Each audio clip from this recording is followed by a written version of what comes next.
Now more than ever, people need to go within and plug into that cellular memory, plug into divine source, detach as much as possible from the matrix.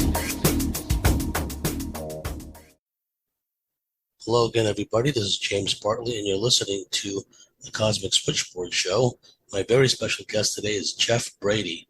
Geoff Brady is an independent radio producer and host of the weekly radio show In Other News. He's produced several radio documentaries, including Hacking Democracy and a detailed look into digital voting machines, climate engineers, and he created a 1-hour documentary about the perils and propaganda of weather control technology. He's also filmed some of the most compelling UFO phenomena in the New York City skies from 2005 to 2020. Without any further ado, Geoff Brady, welcome to the Cosmic Switchboard Show. Oh, it's great to be on your show, James. Thank you. It is for me, too, and I was scrutinizing some of the pictures you sent, and, they're quite extraordinary. Some of these, a lot of them are clear as day, and a lot of them are in high visibility. They seem to be, not always at dusk or dark. I mean, there's just a lot of activity in the skies of New York City, and I definitely want to hear more about this. But before we delve into that, could you tell our listeners about yourself, how you came to be in our field, your voyage of discovery, if you will? Sure. I did have a UFO sighting. I was in the Army for 3 years. In 1987, I think it was, we all had to do this sort of rotating guard duty every week. And I was guarding a parking lot, and it was about 3 a.m, and I saw a bright, luminous object in the sky doing all sorts of maneuvers, going from one side of the sky to another quadrant of the sky and doing figure eights. And at that point, I thought, what is this? And I wasn't used to, I've never seen anything like this. I've heard about it. I've, in search of maybe Leonard Nimoy. But that was like one marker in my life. And I was in my early 20s. I think I was 21. And from there, really didn't see anything. Got out, went to school. When I moved to New York City, that's when it really started to take off. And I would see things out of the corner of my eye in sky. And I turned to look, and I'd see something sparkling, and it would just stop sparkling, or the object would go behind a cloud. And I thought, wow, okay, there's activity up here. I wonder what it is. And by 2005, I lived near an abandoned field by the East River, and it was right across from Manhattan. And at the time, I was testing out this German pair of binoculars. They're really good, and I'm like, okay, let me see what I can. Let me test this out. And I've got this huge vista in front of me. And I'm looking around and stuff, and right above me, like directly above me, were two long triangles positioned horizontally, side by side, motionless. And they were a sandstone color. And this color and texture looked similar to the setting sun reflecting off of, Manhattan skyscrapers that have a blonde colored stone exterior. They look like they were made of stone.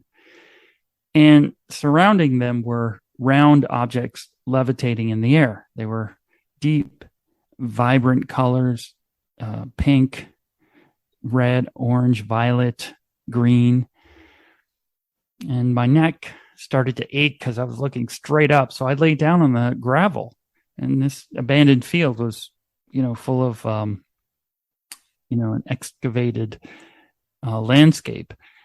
And I remember laughing because I'm laying there laughing, and I forgot because I forgot my camera, number one. And it was also a confirmation that this was likely of non-human origin, because human-made objects, spacecraft, or aircraft like this, they're more made.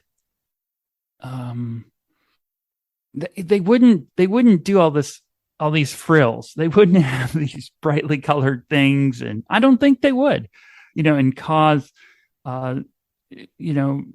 maybe this attention to them. So I think this was likely of non-human origin. And then, for 2 years after that, really, I was just seeing things out of the corner of my eye and pointing them out to people, which is not a good idea.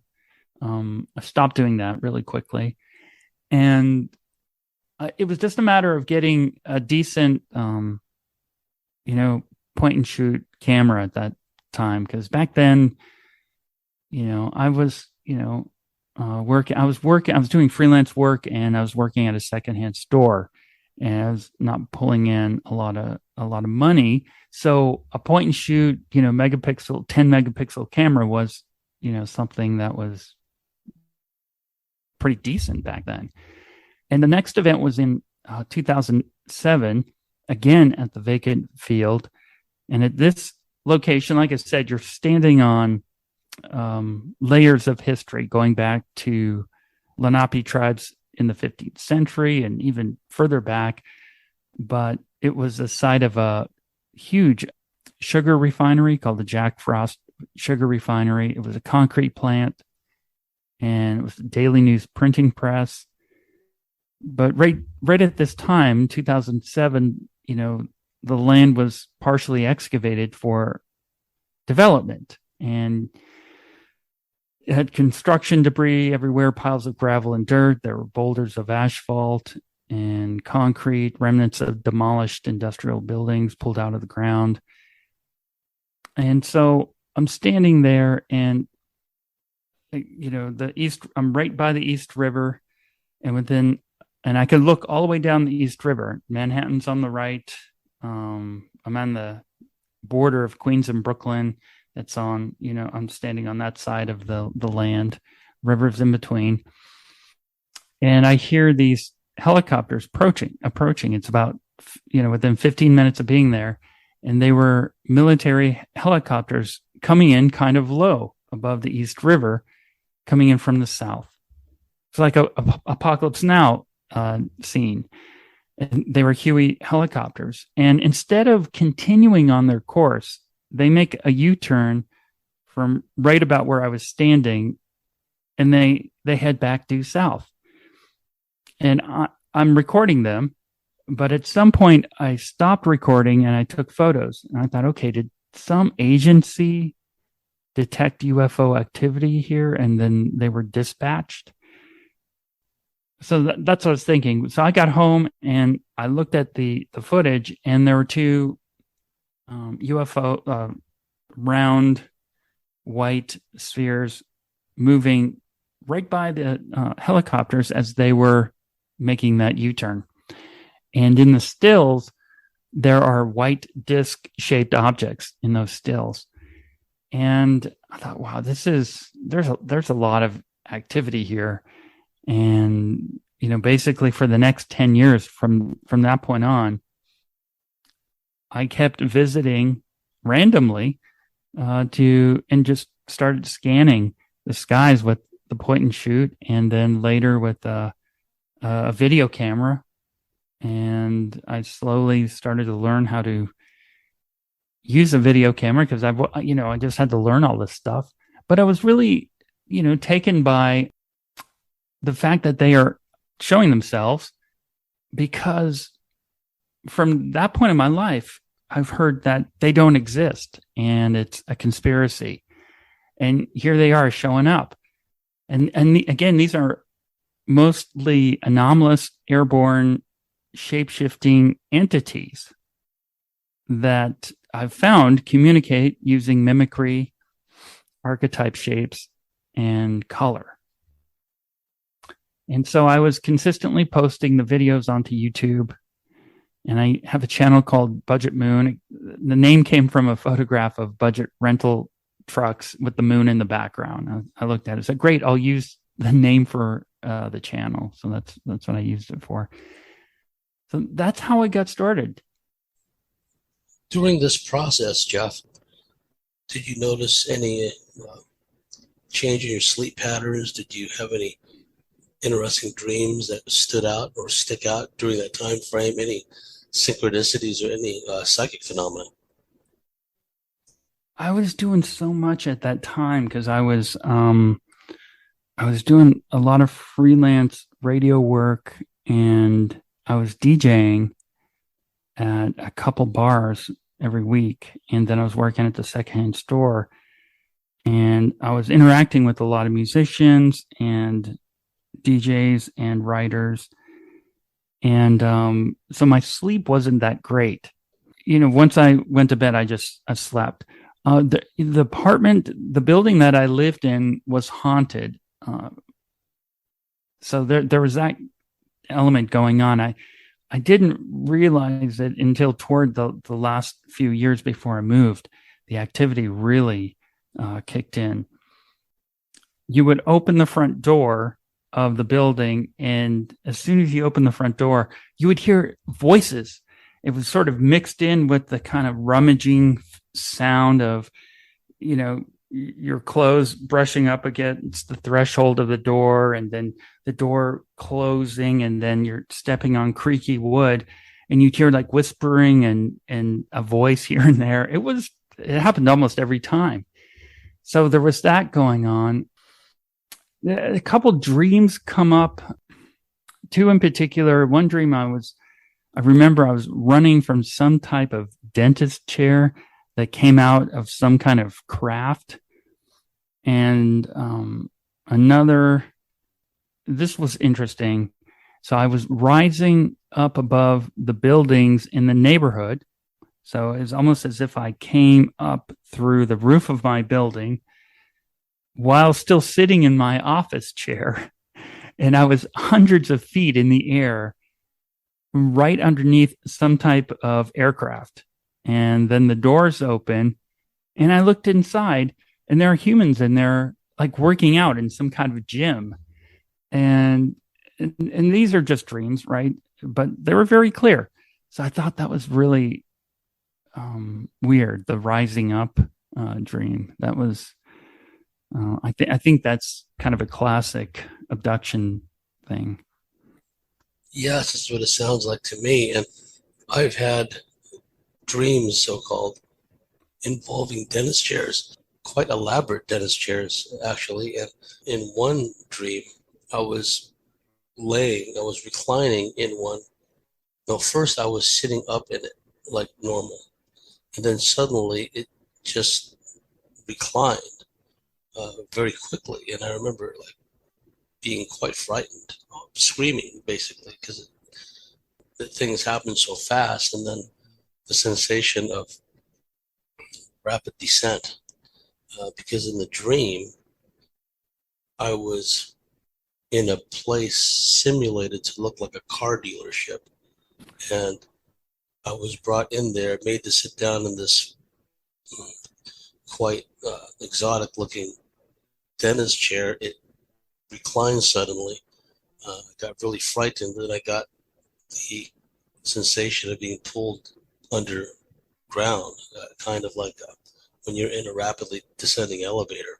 And on other occasions, I've had dreams of being sucked upwards, like with my arms and legs dangling downwards and facing downwards, but being pulled up as if a big magnet was sucking my back and just pulling me up into the sky.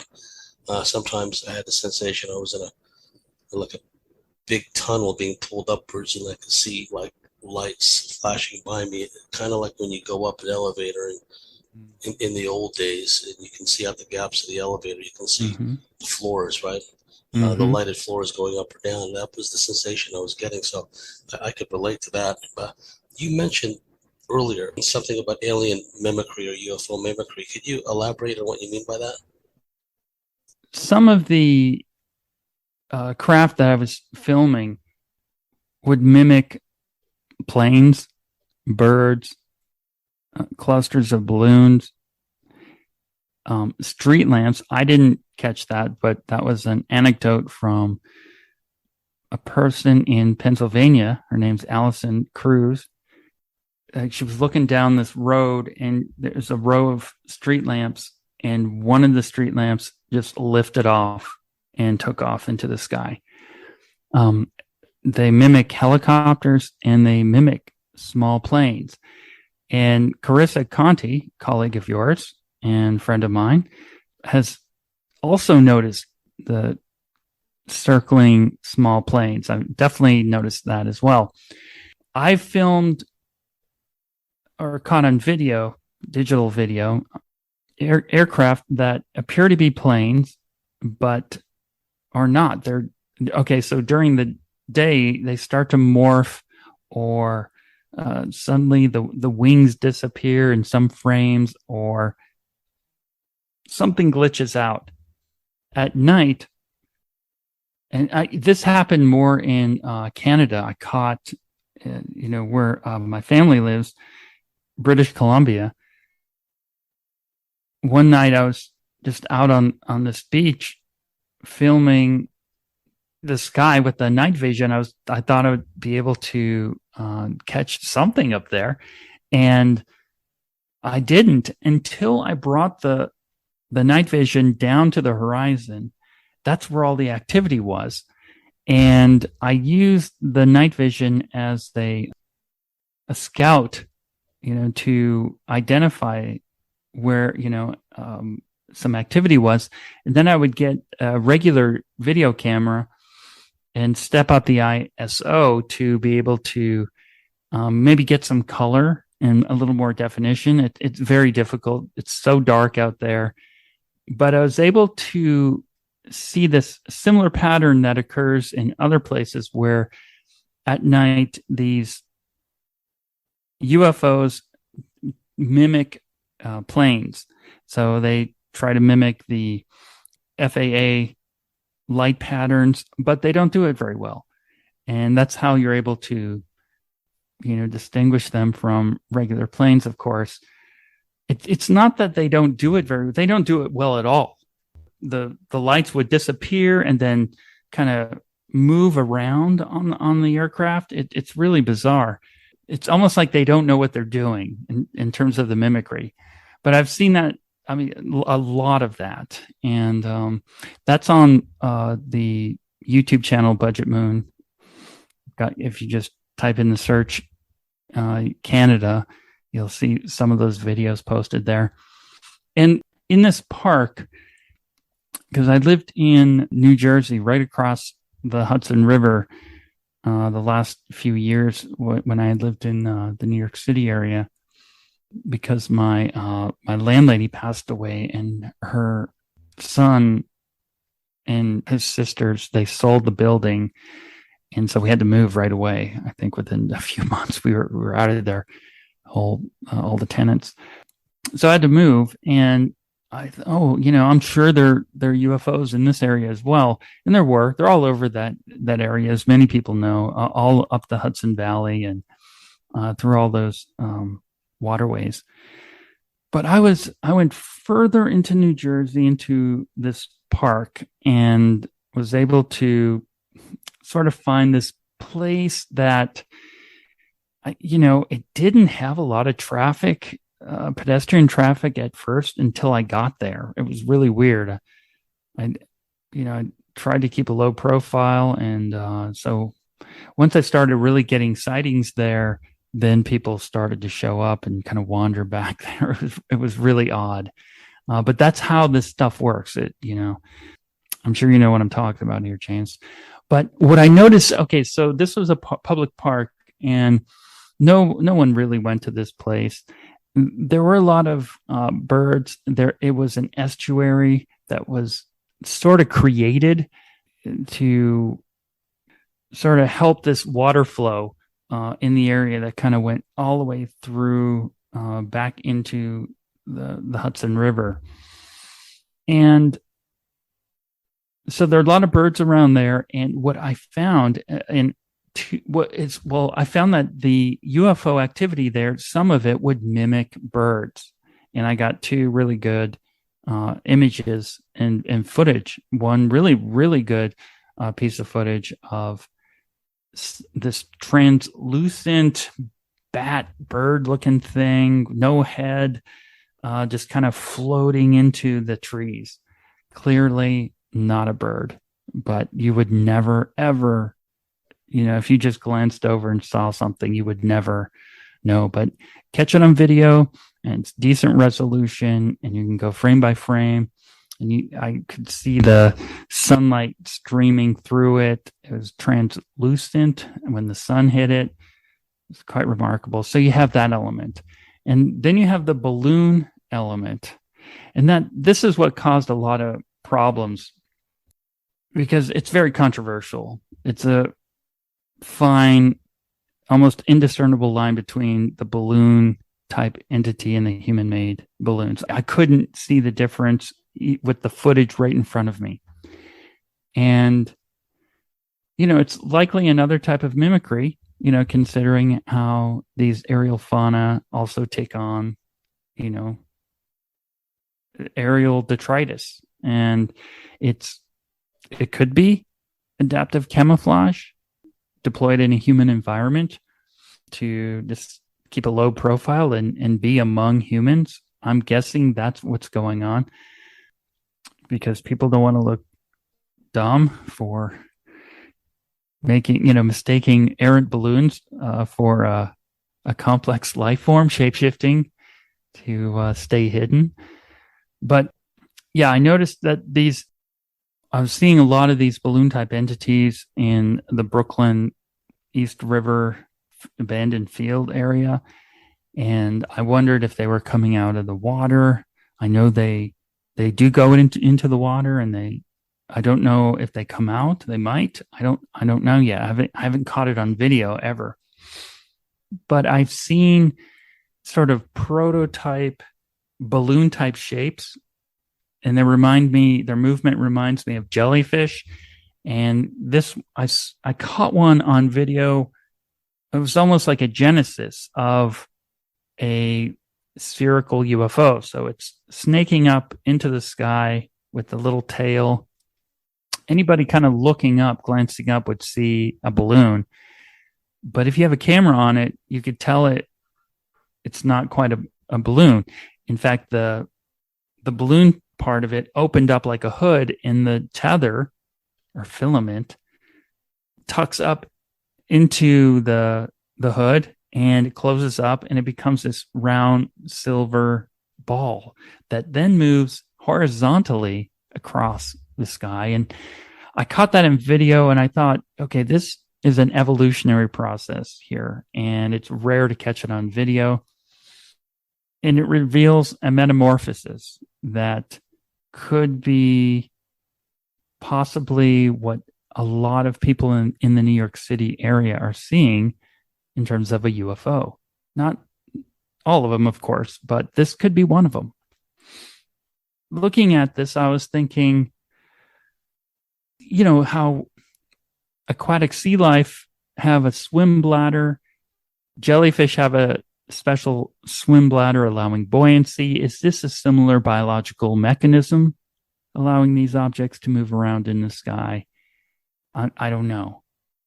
So yeah, you have the birds, the balloons, and then by the way, so these balloon type entities, they cluster up into maybe hundreds of clusters, and I've caught the biggest balloon cluster ever so far. No one's ever caught anything else that large on video. And there was a guy in California who is also a sky watcher. I mean, there's hundreds and hundreds of people like me doing the same thing. But he took my video and started doing some measurements. And he said, this huge balloon cluster, I think it was in 2014 or 15, is about 46 feet high. It was gigantic, James. And he called a couple balloon companies and he showed them this photograph and this image. I think he sent them the video or an image. Several of them wrote back to him and said, we would never create anything like that. And if we did, I mean, first of all, that would be an environmental catastrophe. And it would cost upwards of $18,000 to make that. I've caught a few others like that. How do I know that they're not balloons? Well, when you start to look at these clusters and you look, at the footage and slow it down, some of them had flashing lights inside of them. They were sparking. And in one video, there was a cluster of balloons. The balloons were pink and white. And I think there were some red balloons, but there was something in the middle that was red and it was sliding around inside. And the flashing light came from that. It was kind of creepy looking. And then they take on these, suddenly it's kind of a random shape of just, maybe 20 or 15 balloons all tied together. And then it would suddenly make a geometric shape and hold that shape for a while. So they would do weird things like that. That's what I've seen in terms of the mimicry.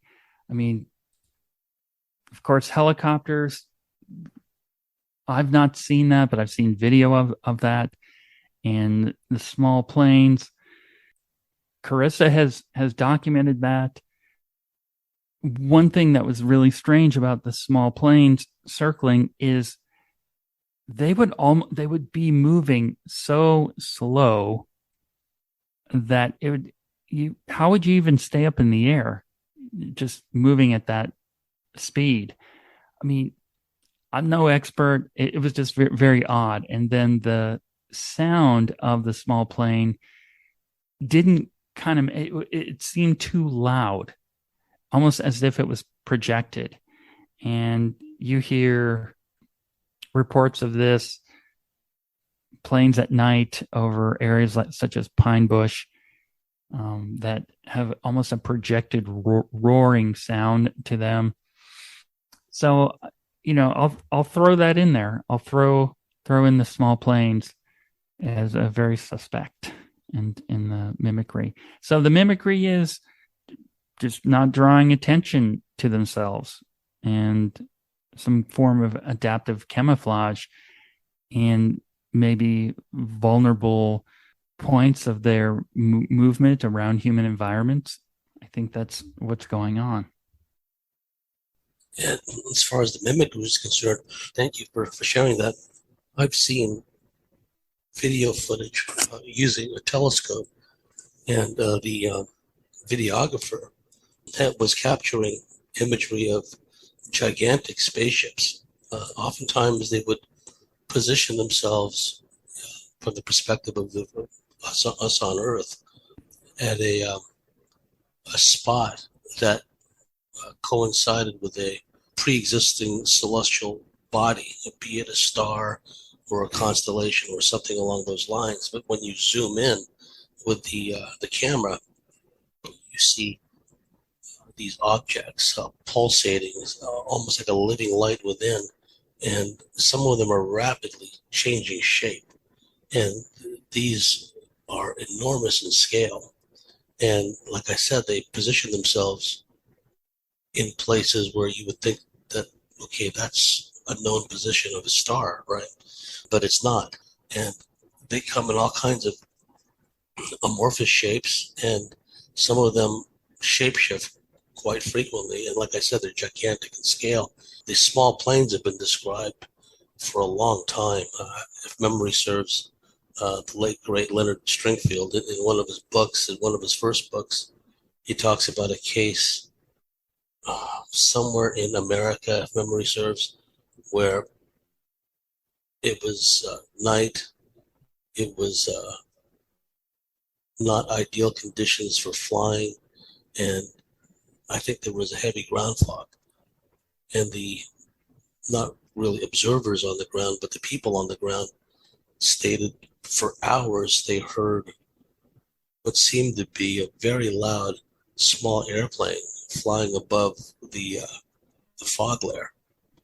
And Stringfield pointed out, well, this was an age before air-to-air refueling was the norm. This was an age really when, although instrument flying had been developed by then, there's not many people that would be willing to fly a light aircraft for hours in the fog at night, right, over a particular locale.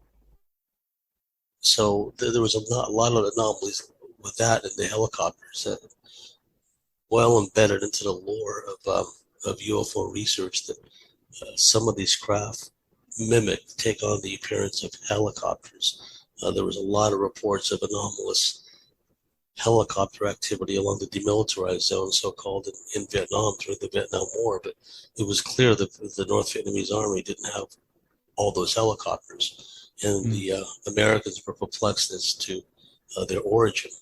Oh, I didn't know that. Yeah, so Wow. we've had an interesting first segment with our guest, Geoff Brady. Geoff, can you tell our listeners how they can find you online, how they can find your excellent podcast? Yeah, it's a radio show. It's actually on terrestrial radio. The show is called the website is called inothernewsradio.com, and the show is called In Other News. It's been going since 2010, and it's on a handful of stations. It's generally just been on the radio. You know, I really didn't move out into a podcast environment. I should really get into that eventually. Yeah, and the YouTube channel, which is kind of a separate world. I don't connect any of this. Is Budget Moon? That's where all the UFO and anomalous stuff is posted. And to our listeners out there, if you like what we do, if you believe in what we do, please go to thecosmicswitchboard.com, sign up and become a member, and we'll see you at the top of the next segment.